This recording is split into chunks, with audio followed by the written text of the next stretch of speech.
صباح الخير على كل جمهورنا الكريم، وفيديو جديد وآخر تحديث لأسعار الذهب في السوق العالمية وأيضا في محلات الصاغة المصرية ليوم السبت الموافق 29/6/2024.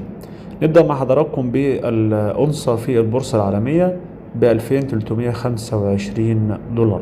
أما بالنسبة لأسعار الذهب في السوق المصرية فالجنيه الذهب 25200، عيار 14 بيع 2100، شراء 2090، عيار 18 بيع 2700، شراء 2687، عيار 21 بيع 3150، شراء 3135، عيار 24 بيع 3600، شراء 3582.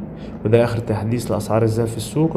انتظرونا إن شاء الله وفيديو جديد وآخر تحديث لأسعار الذهب. بنقدم أسعار الذهب على مدار اليوم بشكل مستمر بسبب الانخفاض والارتفاع الدايم في البورصة العالمية وأيضا بالنسبة لمحلات الصاغة.